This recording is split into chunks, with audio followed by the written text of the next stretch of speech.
Question number 5 आप लोगों का है एक्सरसाइज 2.4 का। यहाँ पे बताया गया है कि आपके पास एक फील्ड है, ठीक है, स्क्वायर फॉर्म में है। स्क्वायर फॉर्म में एक फील्ड है जिसको अगर प्लग किया जाए तो उस पर 42,050 रुपीज़ खर्च होंगे। अब हर एक जो पर स्क्वायर मीटर अगर आप उसकी कॉस्ट लेंगे तो वो 50 रुपीज़ बनेगी।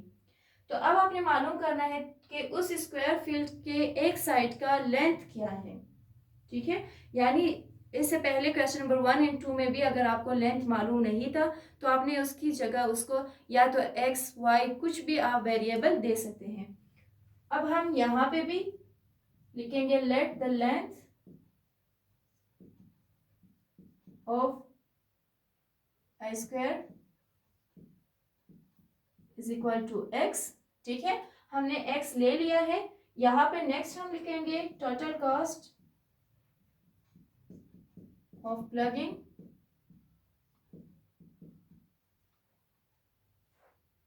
a square field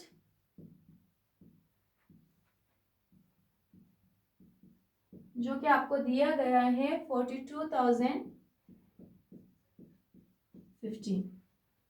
ये आपके पास आपका दूसरा जो चीज क्वेश्चन में बताई है। नेक्स्ट आपको क्या बताया है कि कॉस्ट पर स्क्वायर मीटर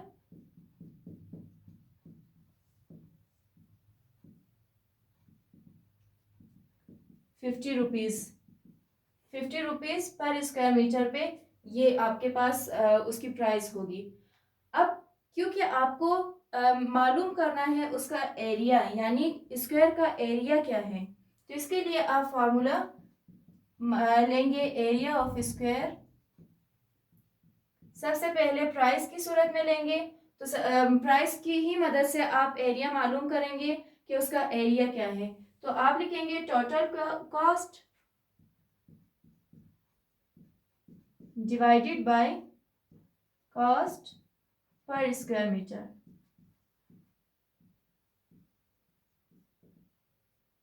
ठीक है। ये आपने लिख लिया है। तो एरिया ऑफ स्क्वायर ना मालूम है, इसकी जगह आप यही दोबारा लिखेंगे। टोटल कॉस्ट आपके पास है 42,050 रुपीज और कॉस्ट पर मीटर आपके पास है 50 रुपीज, ठीक है। तो अब आपने इसको डिवाइड करना है। ये 0 0 के साथ कैंसल, 5 1 से 5। अब इसको आपने डिवाइड करना है, 5 8 से 40। क्योंकि 20 आ रहा है दरमियान में तो आप ये भी कर सकते हैं कि इसको इजीली डिवाइड भी कर सकते हैं। 5 4 से 20 और लास्ट में 5 है तो 5 1 से 5। क्योंकि डायरेक्टली अगर वहां पे आप नहीं कर सकते तो इस तरीके से करेंगे 42,050। ये सिर्फ अगर हम 4,205 क्योंकि 0 0 से कैंसिल हो चुका है। 5 8 से 40 माइनस करेंगे 2 नीचे आएगा। अब 0 भी अगर हम लेकर आए 5 4 से 20, 5 नीचे आएगा, 5 1 से 5। ये आपके पास आंसर आ चुका है, ठीक है। अब आपके पास आंसर एरिया ऑफ स्क्वायर का आ चुका है जो कि है 841। यहां तक आपके पास एरिया आ चुका है। नेक्स्ट आप क्या करेंगे, अब आपने एरिया ऑफ स्क्वायर मालूम करना है ताकि आप एक जो स्क्वायर के एक साइड की लेंथ मालूम कर लें, सही। तो आप यहाँ पे लिखेंगे एरिया ऑफ स्क्वायर जिसका फॉर्मूला था यानी length multiply by length. Area of square आपके पास दिया जा चुका है या आपने फाइंड आउट कर लिया है जो कि है 841।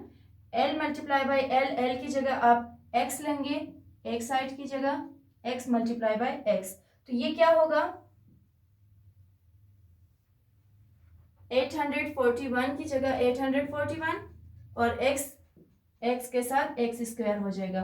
अब आपको एक्स स्क्वायर नहीं चाहिए, आपको एक साइड पे सिर्फ यानी एक एक्स की वैल्यू चाहिए। तो आप क्या लिखेंगे taking square root on both sides, सही। अब हमने स्क्वायर रूट लेना है।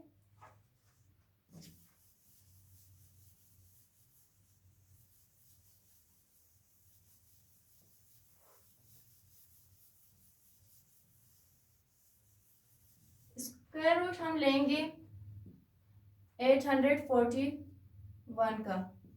क्यों? क्योंकि यहाँ पे 841 आप लिखेंगे स्क्वायर रूट इसमें और एक्स स्क्वायर का स्क्वायर रूट, तो एक्स स्क्वायर जो है वो स्क्वायर रूट से कट जाएगा, सिर्फ एक्स बाकी बचेंगे और 841 के लिए आप स्क्वायर रूट लेंगे।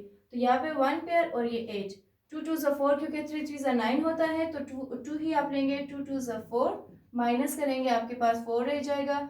41 आप नीचे लेकर आएंगे, 2 + 2 4। अब 4 के साथ कौन सी वैल्यू आप लेंगे कि आपका आंसर 441 आ जाए, या फिर आप ये कह सकते हैं कि उससे कम आना चाहिए आपका आंसर। तो आप अगर इसके साथ 9 लेंगे, 9 9 81, 9 4 36, 37, 38, 39, 40, 41, 42, 43, 44। तो 9 आपने ले लिया है, 9 से मल्टीप्लाई किया है, 441 आपका आंसर आ चुका है। अब आपने क्या करना है, आप लिखेंगे square root of 841 is equal to x. यहाँ पे एक्स की वैल्यू आप लिख लेंगे, इसकी जगह आपने क्या लिखना है 29, क्योंकि स्क्वायर रूट ऑफ 841 आपके पास आंसर आ चुका है 29। तो लिहाजा अब लास्ट में आप लिखेंगे length of a side of square is equal to 29 metre. यहाँ पे आपका क्वेश्चन खत्म हो जाता है। क्वेश्चन नंबर 6 में आपको बताया है कि एक रेक्टेंगुलर फील्ड है जिसका एरिया है 675 स्क्वायर मीटर। अब अगर इसकी विड्थ इसकी लेंथ अगर इसके विड्थ के 3 गुना ज्यादा होगा तो आपने पैरामीटर्स इनके मालूम करने हैं। यानी सबसे पहले आप इसकी विड्थ मालूम करेंगे, फिर आप इसकी लेंथ मालूम करेंगे, उसके बाद आपने क्या करना है पैरामीटर्स इसकी मालूम करनी है। तो सबसे पहले क्वेश्चन नंबर 2 के जैसे ही आप इसका एरिया फाइंड आउट करके लेंथ और विड्थ आप ले सकते हैं। तो आप लिखेंगे let the width of a rectangle, या फिर आप कहेंगे रेक्टेंगुलर फील्ड या रेक्टेंगल, दोनों सेम है। तो आप इसको x लेंगे। इसी तरह लेंथ ऑफ द रेक्टेंगल, क्योंकि कहा गया है कि लेंथ विड्थ के 3 गुना ज्यादा है तो 3x आप लिखेंगे। ठीक है। अब नेक्स्ट आपको क्या दिया हुआ है एरिया, एरिया ऑफ रेक्टेंगल जिसकी वैल्यू आपको दी गई है बुक में 675, ये आपको दिया जा चुका है। अब आप क्या करेंगे, एरिया ऑफ रेक्टेंगल का फार्मूला आप पुट करेंगे। एरिया ऑफ रेक्टेंगल, या आपने area of square, area of rectangle या पैरामीटर्स इनके ये सब कुछ आप 5th क्लास में पढ़ चुके हो। तो एरिया ऑफ रेक्टेंगल का जो फार्मूला है वो आपने क्वेश्चन नंबर 2 में भी किया है, जो कि है length multiply by width. Area of rectangle आपको दिया गया है 675, लेंथ आपने लिया है 3x एंड विड्थ लिया है x। तो 675 एज इट इज आएगी, 3 और x के साथ x के साथ मल्टीप्लाई होके एक्स स्क्वायर, 3 यहाँ पे मल्टीप्लाई है, इस साइड पे आके डिवाइड हो जाएगी और x square as it is रहेगा। अब 3 को जब आप डिवाइड करेंगे, 3 1 3, 3 2 6, 3 2 6, 3 5 15, यानी 225 इक्वल्स टू एक्स स्क्वायर। ये आपका एक्स स्क्वायर का आंसर आ चुका है। अब आपको एक्स स्क्वायर नहीं चाहिए तो आप क्या करेंगे, checking square root on both sides. तो लिहाजा दोनों साइड पे आप स्क्वायर रूट लेंगे, 225 का भी स्क्वायर रूट और एक्स स्क्वायर का भी स्क्वायर रूट। एक्स स्क्वायर जो है इसका स्क्वायर रूट के साथ कट जाएगा। अब 225 का आपने स्क्वायर रूट लेना है, तो साइड पे मैं यहाँ पे इसके स्क्वायर रूट लूंगी। 225 का स्क्वायर रूट जब आप लेंगे, 1 1 ज़ा 1 माइनस करेंगे 125, आप नीचे लेकर आएंगे 1 + 1 2। अब 2 के साथ कौन सी वैल्यू आप लेंगे जिसको अगर मल्टीप्लाई करेंगे उसी से तो 125 आ जाए। अब 5 से मल्टीप्लाई करेंगे क्योंकि 25 5 से मल्टीप्लाई होके 125 आ जाएगा।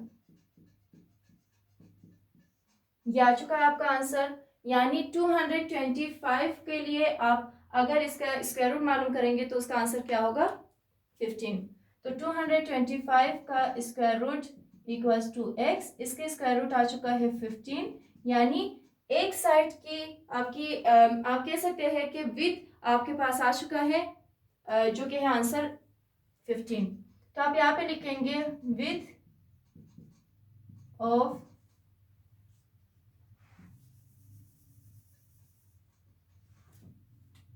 द ट्राइंगल रेक्टेंगल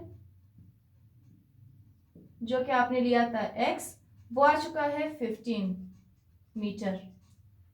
सही, आपके पास 15 मीटर विड्थ है। इसके बाद आप क्या करेंगे, लेंथ ऑफ द रेक्टेंगल, ये आपने लिया है 3x। अब 3 मल्टीप्लाई बाय x, क्योंकि x की वैल्यू 15 है, 3 15 सा 45 मीटर। यह आपके पास लेंथ की वैल्यू भी आ गई है। अब आपने मालूम करना है इसका पैरामीटर ऑफ रेक्टेंगल। आपको इसके लिए मालूम होना चाहिए फार्मूला, जो कि है parameter of rectangle is equal to 2 into length plus width. ये फार्मूला होता है पैरामीटर का।